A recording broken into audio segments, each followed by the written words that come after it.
This is Straight Talk with Atlanta native Greg Fann, the Preacher Man, and his sidekick Shanan Jones. Frank discussions of issues affecting the ATL, Fulton County, the state of Georgia, the nation, and around the world. And now, here they are, live and in living color, the team of Jones and Fann, the Preacher Man. Well, welcome to another edition to Straight Talk with yours truly, Greg Fann, the Preacher Man, and Shanan E. Jones.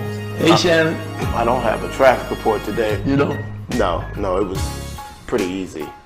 But Shanan, they tearing up the road everywhere, though, right? Yeah, they are. They absolutely are. That's where all the unemployment money is going. It went over to the transportation so they can fix the streets. To fix the street? GDOT. Well, there are 2 or 3 potholes they need to fix right away. Yeah, they took the L and made it a T. Just made it GDOT. Okay, GDOT. Okay. Instead of GDOT. You know, what, before we get into the program today, we got, Black History Facts, and we're going to be talking about Atlanta. You're a native Atlanta. I'm a native Atlanta. I'm a Grady baby. And so a little older than you, a few years. Yeah. A few years. I didn't know Grady was open then. You didn't? No, I thought you had a midwife. No, let me just tell you. That's the first Black History. I was born at the New Grady. At the New Grady? Right. Okay. See, there's a history about Grady. Okay. See, my sister was born in the old Grady. Okay. And then they built the New Grady. And what you see now is the new Grady. Yeah. All right. That's a part of Atlanta history. That is. I thought you were born by the river in a little tent. No little tent. My mother didn't have me in a tent. She had me at Grady Memorial Condemn Hospital. Somebody whose mama did have you in a tent. I said that my mother, I didn't condemn. Sitting up talking about Black history. You're making accusations. You condemning people born in a tent. You're making an accusation, a statement that my mama didn't have me in no tent. Or I did not say. Just because you were born. If you were born in a tent. And you were born in an era that you didn't have to have midwives, and you didn't have to be born in a public hospital. You could be born in a private hospital. Don't throw shade on the others, okay? So let's move on. Thank you so very, very much. Jesus. Oh, that much, because you could be born in Northside or St. Joseph or all those private hospitals. Then don't throw shade on those of us who was born in the public hospital. Okay? Thank you. Oh, now you twisted it. No, I'm not twisting. I'm telling it like it is. You was looking down on people born in a tent. No, I wasn't. You said my mama didn't have me in no tent. She did not. All right. But somebody was born in a tent. Throwing shade on anybody that was born in a tent. My daddy was born by a midwife. So I certainly would not throw shade on those individuals who were born by midwives or in a tent. Just on Good Morning America, just the other day, they showed a lady who gave birth to a child with the 911 operator on the phone in her home. So people still doing that, Shanan. I just really said where I was born at. Don't throw shade on the public hospital, okay? Thank you. So let's move on, young man. Hit dog will holler. Yeah, you are hollering right now. You're hollering. And you ain't even no Georgia Bulldog.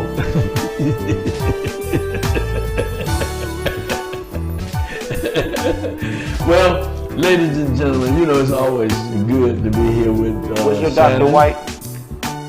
I'm quite sure he was, because on my birth certificate, let me just say this, people born in my era, on the birth certificate, you either had a colored mother and father, and you were a Negro child, or you were a Negro child with colored parents, or you were vice versa, one or the other. Your parents were going to either be a Negro and you were going to be colored, or they were going to be colored and you were going to be a Negro on your birth certificate. I bet that white man slapped the taste out of you to get you to start crying. Well, I'm going to be honest with you. I don't know if he did or if he did. Oh, he did, because you ain't shut up since. But I've been so grateful that I'm here. You see a song they say, I'm so glad I'm here in Jesus' name. I'm so glad that I'm here. Well, I want to send out my condolences. We did do it last week to the family of the late councilman of the city of East Point, Marcel Reed, a good friend of mine, served with me on the city council of East Point during some turbulent times, But Marcel was always a gentleman, always someone who cared about the people. Some people didn't like his approach, but he really cared about the city of East Point, and he really cared about the people. My condolences go out to his wife, Angie, and his son, Matthew and Andrew. So God bless him for all that he did for the people. You know, many times when people do things for the people, and we talk about Atlanta, many times when people do things for the people, they're soon forgotten. People don't remember them. They don't remember their name. They don't remember the contributions that they made. And that's why Shanan and I want to talk a little bit about Atlanta. Atlanta. We're going to be talking about Atlanta. We'll be talking about the mayor's race a little later on. But we want to talk about Atlanta. You know, I started off talking about Grady Hospital, the old Grady, the new Grady, and the new Grady. But there's many stories to tell about Atlanta. And I want to, as we in that area, that Edgewood area with the Grady Home apartments, the public housing there, the curb market was there. And one of the bigger factors about that area was Auburn Avenue. Auburn Avenue had many black businesses on Auburn Avenue. It was the place that when people came here, entertainers and others, they went to Auburn Avenue. There was two black communities that were prominent for business, and that was Hunter Street and Auburn Avenue. But Auburn Avenue is now changed. We got the train going through Auburn Avenue and going to the historical Ebenezer Baptist Church and coming back through downtown Atlanta around Centennial Park, should I say. But that was the Atlanta where we had the Peacock, Henry's Grill. I was going to ask you, did you ever go to the Peacock? I went to the Peacock one time with my mom because they played bingo. And I went there with her one night when she was playing bingo. Yeah, and that was the only time that I went. Any live performance? No. There was just bingo that night. It was just bingo that night. But you had Jesse Hill, Atlanta Life over there. You had Mrs. Vickers' daddy, Vickers Real Estate Company over there. The historical Big Bethel AME Church, Wheat Street over there. You had Hollowbrook's Funeral Home. The funeral homes are still there. They are there. Yeah. Oh, yeah. Some of the originals. And then Wheat Street Church owned a lot of property. A lot of property. And the Wheat Street Garden. Wheat Street Garden. Yeah. As we talk about the history of Atlanta and a lot of the prominence in terms of the buildings that Dr. Borders did to make sure that people would have a place to stay. Yeah. And they built Wheat Street Garden. Yeah. And Wheat Street Garden would house a lot of people. Wheat Street Garden is not there anymore. And he had a vision, even with Wheat Street Tower, with the senior citizens building that they built. Right? You ever heard about the feud between, of course, the feud between Holmes and King Senior? No, never heard that feud. Never heard about it. Oh man, well yeah, Wheat Street and Ebenezer had a holy rivalry Okay. on Auburn Avenue. And the legend has it that when Reverend Borders built the Wheat Street Tower, Right. he said, I built that tower so I wouldn't have to look at that little church over there. Okay. Well, you know, Reverend Butler was a strong Republican. He got a So lot of was his money. King Senior. Right. He got a lot of money from the Republicans to build. Then, I forget who then was the president. It may have been Nixon. I can't remember, but gave them monies or gave them money to. What the hell happened to them Republicans? I don't know. As a matter of fact, the Abernathy Tower that was built was given money by the Republicans. And then Ebenezer got a lot of money from the Rockefellers Right. and various others. But it just seems like when we talk about the history Right. of Black Atlanta and what built that, Right. a lot of Republican dollars came into into that King Center, even for the King Center. Right. And it's just interesting to see the shift Right. of that. But let me ask you this, native Atlantan. Sure. You were there when they started Washington High School. I'm not quite. I did matriculate I thought to you Washington said- High School. I I'm matriculated. sorry. I get it twisted. Thank you. I I'm not as old as Marvin Harrison Sr. I'm sorry. And I'm the sorry. late I'm sorry. Reverend Dr. Cameron Alexander. You don't have to go who on was to a part tirade. of I'm the, just I'm sorry. They were a part of. I'm sorry. the, When you know, start whatnot. talking that you went to the Peacock. Yeah, I did. Long before there was a V's figure 8. But I was a kid. Barcodes and I was Cisco's. a You kid. went to the Peacock. I said You I did was say a you went to the kid. Peacock. I said I All was right. a kid. Okay. With my mother to play Let me just bingo. Okay, let me just ask. Bingo! And that's what they used to say. Bingo! Let me ask you this. Sure. Has Atlanta changed in a way for you and for our community in a more negative or positive way? I would say that many of the Atlantans have been displaced, and the history of Atlanta is disappearing. This is a new Atlanta, and those people who build Atlanta their history is being wiped out. And nobody, I think Skip Mason, the Reverend Skip Mason, because Skip keeps it real, and he talks about Atlanta. Matter of fact, I saw a picture of him on Facebook as a kid working at Bastion and Robin at Six Flags. But that part, when you ask me about the good, the bad, they're always good in progress. But when you totally wipe out the history and you don't keep the history of Atlanta, the shoulders, the backs that Atlanta was built on, these communities, we have communities like last week we talked about Town, right? Yeah. Well, let's just talk about the urban renewal and the displacement of people in Atlanta. And we can start with the first one that I know of is Summerhill. You know, when they came through with the urban renewal project, and they displaced a lot of people.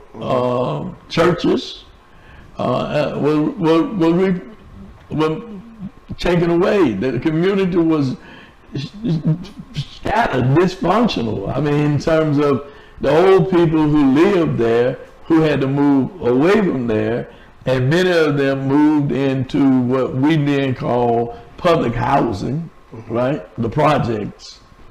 And this is like what she was saying, many of the people who moved into the public project, it displaced family, because people had to go stay with auntie and uncle and this person and that person, and then family was put in public housing, but men couldn't stay there if they lived in public housing. The father had to find someplace else to stay, and they had mediocre jobs. Let's be honest. I think when I first started working as a teenager, you know what I was making an hour? What? $3.15 an hour. That was the minimum wage. What year was that? That was around 68, 60, 69. So you were making $3.15. Right. In 68, 69. Right. My daddy told me when he started work, he wasn't making but a quarter 35 cents an hour. I mean, hourly wage. Okay, let me ask you this. Sure. When did and I want you to stay where you are. Sure. When did the minimum wage hit $5.15? I can't really recall when it did. I had looked that up at one point. I know when I started working in 1989, 90, right. I think I was at $5 an hour, $4 something right. an hour, $4 something an hour. But I was reading in the AJC last week, I believe it was the Sunday paper, they did an homage to Henry Ford. Do you know what Henry Ford paid his workers in the 1930s? What? $5 an hour. Oh man, that was terrific. That created the middle class, the black middle class in Detroit, $5 an hour. And he created a 40-hour, mandatory 40-hour work week. So when you talk about a livable wage, when you really talk about caring for the people of the city, which are the city, and building what we're seeing now in Atlanta, as it doesn't seem to be from the government standpoint. It doesn't seem to be any care for the people of the city. And when I say the people of the city, I mean those that are working class, and there's no thorough way to middle class, and I think that's a crisis. It's a crisis. I know it's a crisis. You think? Yeah. I just looked this up because you said you was at $5 and something. In 1989, what was 89? What was the minimum wage? But I didn't get to that. Of course, my dad had me working before I was supposed to be working. Well, but anyway, I ain't gonna. That's a whole nother. And we ain't gonna talk about that as a child labor law. You don't want to talk about that. Now. You want to leave they need to lock him up because he had us working. Well, Dad, what we getting for Christmas? I don't know. What you buying yourself? No, he took care of us. Yeah, I know he did. I look at you, I can tell you he took care of you. But I wanted to say, when you said 5 something, Georgia's minimum wage is $5.15 an hour, right? And you said that was in '89, and you were a kid. Yeah. Well, let me just do this. Yeah. Let me see. And the federal minimum wage now $7.25. $7.25. Yeah. That's what we Googling now. We Googling. So I want to see what was the minimum wage in Georgia in 1989. Okay, so in '89, the current dollars this is confusing. Oh, yeah. What was the minimum wage? Okay, $4.25. So Georgia hasn't moved that much, have they? So it's moved not even a dollar. What is that? It says old minimum wage, new minimum wage. Georgia. Yeah, that's new. That's what it was before. It was $3.35 before in July. And they took it up. Right. Okay, I got Look at what the federal minimum wage is in terms of the history of the federal minimum wage. That's what we need to find. So when you see these wages and how they moved over time, man, I think it's like every 10, 15 years before the federal government raises the minimum wage. So in 1989, this would have been almost 70 years since, no, it would have been 60 years, 59 years, since Ford was paying his workers $5 an hour.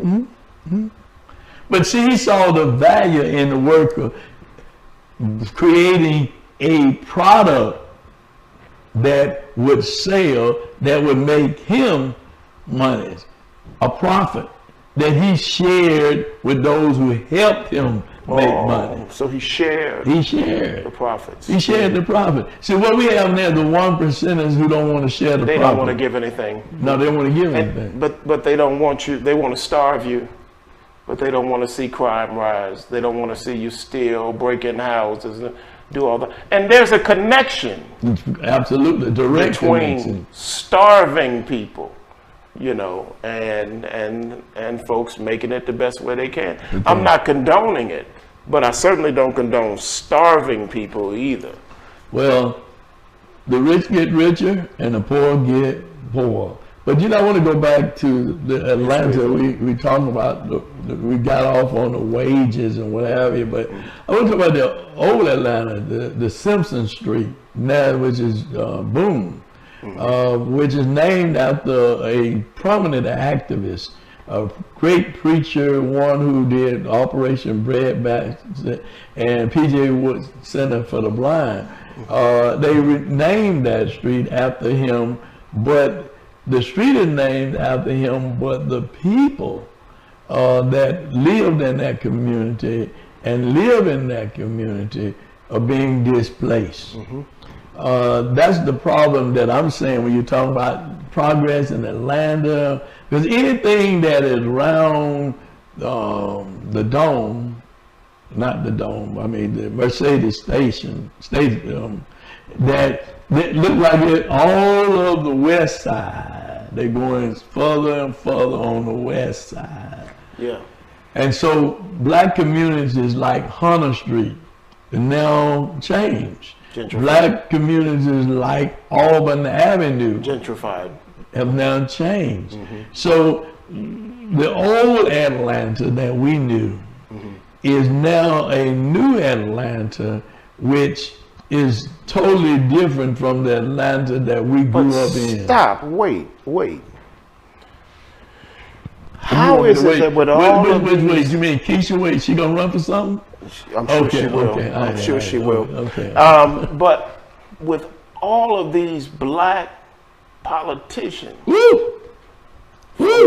county, state, municipalities, how could it be that black folk are suffering like they are in what was once called the Black Mecca 20 years ago? You asking me? Yeah, I mean, did somebody fall asleep on the watch?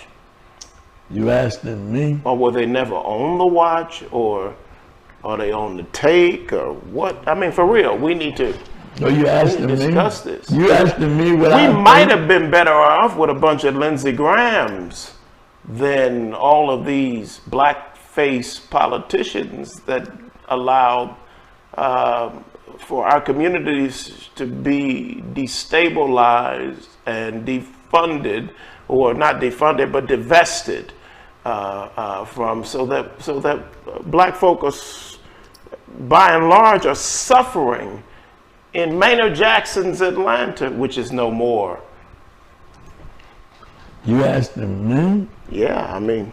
Well, let me give you some straight talk. Thank you for asking me that question. Yeah. I think what has happened is we have gotten with that me, my, mine's mentality. We've become selfish. We become self-serving. We don't love anymore. The beloved community is not the beloved community anymore because we don't care about people anymore. There are 5 things that I believe that I teach, even this, is that folks in the church hate. Folks in the church are greedy. Folks in the church are selfish. Folks in the church are jealous. Folks in the church are envious. So what we have now is jealous, envious, selfish, greedy, hateful people. And they don't care about the people. They only care about themselves.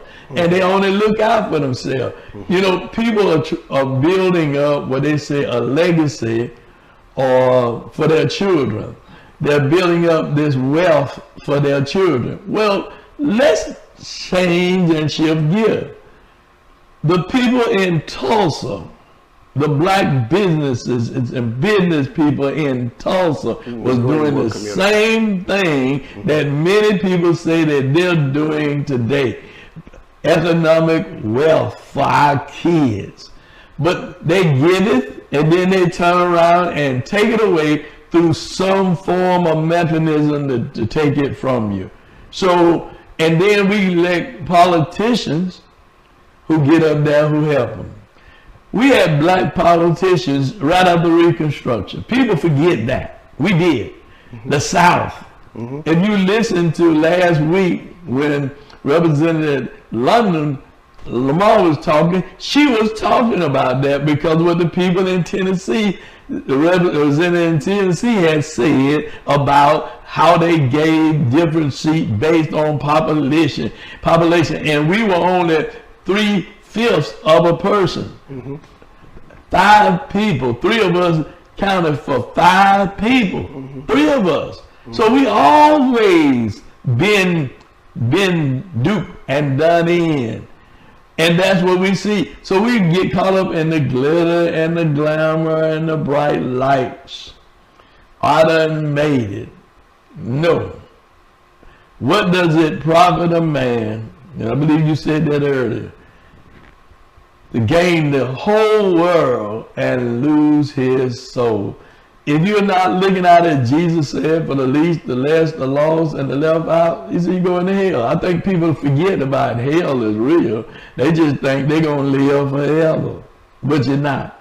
You're not. We're not. None of us are. We didn't come here to stay here. You know, there's a life after life. And it ain't about amassing a lot of money. But we're going to stop and come back with some Black History Facts. And we'll be back with more discussion right here on Straight Talk with yours truly, Greg Fann, the Preacher Man, and Shanan E. Jones. All right. The Weatherman and Traffic Man. And traffic. I'm Greg Fann, the Preacher Man, right here on Straight Talk with Black History Facts with Brother James Brooms. This is Robert Smalls. Robert Smalls was an enslaved African-American born April 5, 1839, on the property of the McKees family in Beaufort, South Carolina. From an early age, Robert Smalls labored on the waterfront, first as a rigger and eventually ended up as a sailor. During the Civil War, Smalls worked as a deckhand on the Confederate supply ship, the Planter. Over time, Smalls learned all he could about navigating that ship. Well, in the pre-dawn hours of May 13, 1862, Robert Smalls and a crew of 8 men, they steal the Confederate ship. And during the early morning hours, they outsmart and get past Confederate guard ships by using their flag and lamp codes, as well as their hand signals.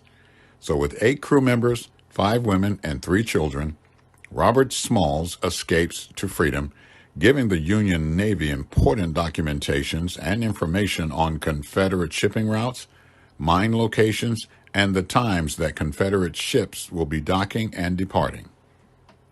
As a result of his heroic actions, Robert Smalls became a captain in the Union Navy, and also the Congress awarded him a $1,500 cash prize, not to mention his actions becoming the primary factor encouraging President Abraham Lincoln to authorize free African Americans to serve in the Union military. After the war, Robert Smalls was commissioned a brigadier general in the South Carolina militia and purchased his former slave master's house. Robert Smalls also ran for and won seats in the South Carolina House of Representatives and later the South Carolina Senate. Robert Smalls died of natural causes at his Beaufort, South Carolina home on February 23, 1915. He was 75 years old. Robert Smalls. They forget all about him, but we won't.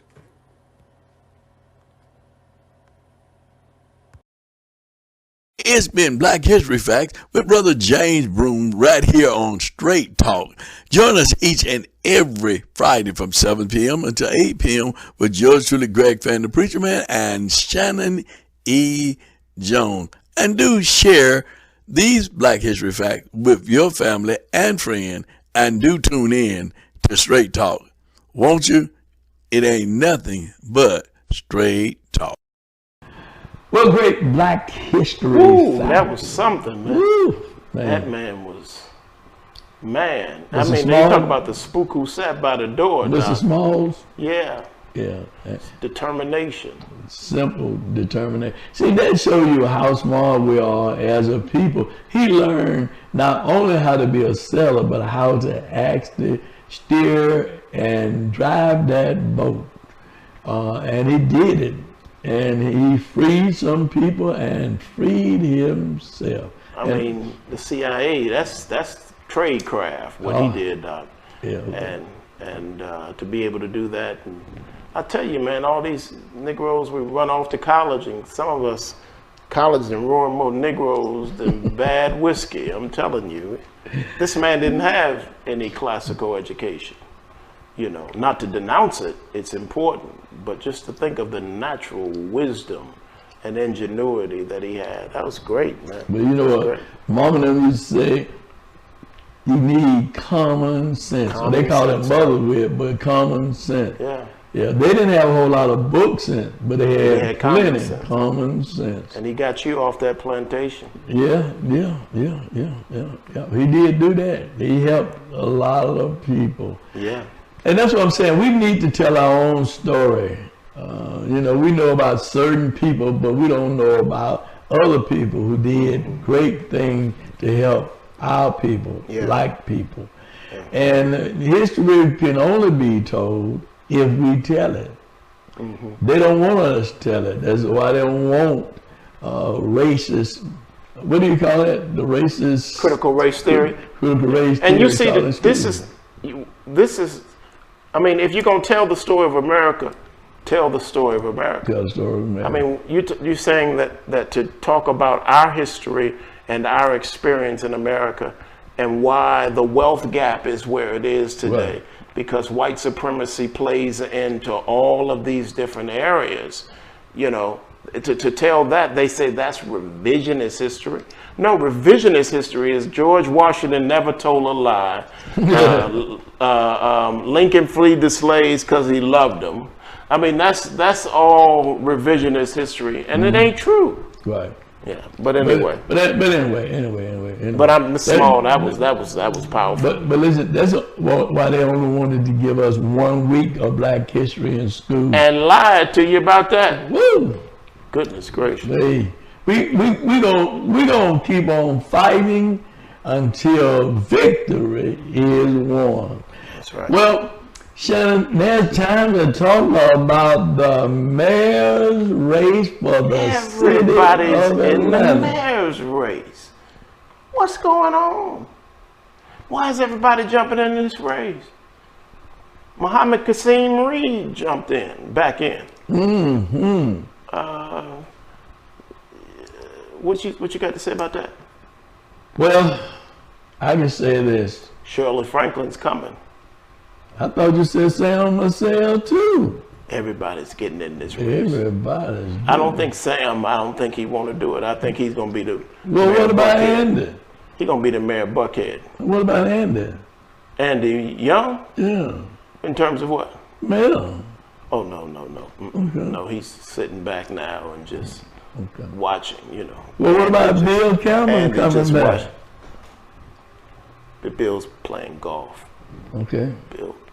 Bill did his time. Okay, so he ain't going back. He did his time. Okay. Yeah. I don't think he's coming. That would conjure up. What about Ron Pierce running for mayor? Of Atlanta? Yeah. I don't think he'd want to do that. Oh, really? Well, he ran before? And how'd that work out for him? Okay. But he ran for chairman of the commission, and how'd that work out for him? Okay. Yeah. Okay. So, you know, I think he's going to stay there with county. What about Mary Norwood? I'm sure she's coming somewhere, or she's behind one of these But let's talk about Kasim Reed. I mean, I understand that he raised $400,000, almost $500,000 for the mayor's race. Something is not smelling so good, but you can raise that kind of money at one event. At one event, it was like $1,000 per person, and $25,000 to host, and $4,000 something for some other area, and they raised $25,000 to host. To host, yeah. I saw that. Yeah. I saw that. $1,000 per guest. Yeah. I saw that. And people paid because they raised $400,000. $400,000. Man, you know, somebody told me this. Somebody who I think very highly of. When I spoke to them about that, they said, follow the money. Follow the money. The money will tell the truth. The money will tell the truth. Well, you know, I still feel that Felicia Moore. What does she have in her war chest? Do we know? I don't know. I don't know. You think she will rival what he has? Well, his ability to. I think what Kasim was showing was his ability to raise money like he raised in one night. Let me say this. Follow the money. I thought you were going to say something else. Follow the money. If you follow the money, you will find the truth. Follow the money. So you don't think it was a bunch of black folk from Buttermilk Bottom follow paid $25,000? You want me to give you some straight talk? I want straight talk. Because if you don't, your wife ain't gonna look at the show. I mean, you listen. The name of the show is Straight Talk. Straight talk. You're gonna get some straight talk. That's what we say. Straight talk. You're getting straight talk, and I'm gonna say it just like this. Follow the money. I can't get no straighter than that. If you want to know the truth, follow the money. And that is straight talk. So you run candidates college, so you educate people on how to run. And absolutely. So when you say follow the money, right, then when the report is given, right, as to who gave for the committee for Kasim for Atlanta, I think it was, right, then you see who the givers. Absolutely. Okay. And again, follow, and you can get that information because it's public information. Well, they have to file the report first. Right. When they file the report, you can get that information, and you can get it from the office of, what they call it is, it's through the Secretary of State office. You can get the information because everybody have to file their report. And that ethics committee, they look at that. So you can get that information. You need to get the information and just do what? Follow the money. The money. That's straight talk. So what do you think that you run campaigns? Sure. If you were, now, I don't want you to answer this like Greg Fann. Okay. I want you to answer this like other colleagues of yours in that realm of work. Okay. Right? What do you think the message was to the other strategists and campaign managers that may be gearing up or already engaged in this mayoral race with their candidate? I think the message is that he can raise money, he can pay people to do the work that he would need to have done to get his message out, to win, to deal with anything about any accusations that are out there about him, to squash that, and to put out information that will see him in the positive. One that they've already done is that he said he's going to be stopping crime. And of course, that's yet to be seen, even though people said that he did it before, but I don't know if he did do it before, or crime was not like it is now. and there are different variables and things that's out here than it was then and it is now. Yeah. So if I'm working on a campaign and it was me, I wouldn't be worried about that. I would get clearly what the message of my candidate is, that we want to let the people know what it is that my candidate has done, will do, and can do. I would be more focused on that in terms of what his message is, what his team is, and how much money he's raising. I would be putting all my effort in raising as much as I can to get my message out in terms of what my candidate is able to do and capable of do and will do. As a clergy person, what would be heartbreaking to me is we see the moratorium being lifted. You've got thousands and thousands of people in Georgia and many thousand in Atlanta that due to COVID could not pay their rent. So there was a moratorium put on evictions. Excuse me. Then they lost their jobs, and the state government did not give them their unemployment insurance. So now they're really struggling, getting ready to lose their home by the time the mayor's race heats up, and by the time of election day, many will have been displaced and they will be homeless. Correct. It would be heartbreaking to see multi millions of dollars being raised and used in a mayoral race, and people in the city of Atlanta, children in the city of Atlanta, are hungry. I feel you. And homeless. I feel you. That'd be a problem for me. I feel you. And we started talking about the history of Atlanta. Correct.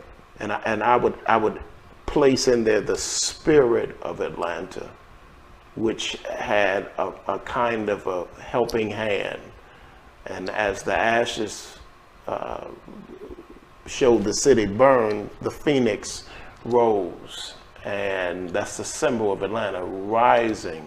And it was one Atlanta rising in the various contexts of where people were socially, but at every level, every social economic level, people had a way up.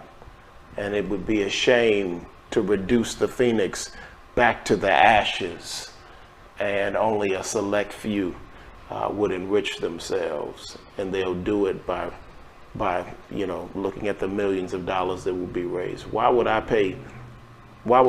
celebrate millions of dollars in a mayoral race, and the people who have to vote for those mayors are starving? Well, again, straight talk, follow the money. Yeah. Follow the money. That there is, and that's just not only for Kassim, but that's for any of them that's running. Follow the money. Yeah. Because politics has strong bedfellows. They do. Yeah. And you just have to follow the money and understand that at the end of the day, as I've said many times before, and I'll say it over again as a man of God, Greg Fann, the preacher man, whatever you do unto the least of them, you've done it also unto me. You've done it also unto me. That's what Jesus said. And he said, if you do not, then you're going to hell. Somebody don't want to hear that, but you say you love Jesus. Jesus ain't just about prosperity. Jesus is about what he said. Love you one another as I have loved you. And love your neighbor as yourself. And you must. And if you don't, you're going to hell.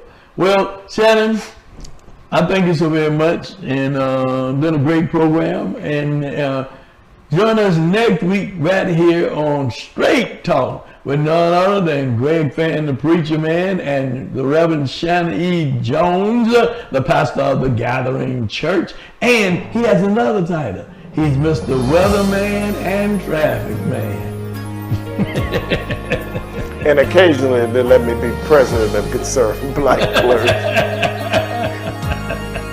God bless you. Have a smile upon you. And as always, you've been in tune to what? Straight Talk. Want to be a guest on Straight Talk? Email Greg Fann at FANN922 at Comcast.net or call 404-308-0795. Join us again for another episode of Straight Talk with Shanan Jones and Greg Fann, the Preacher Man.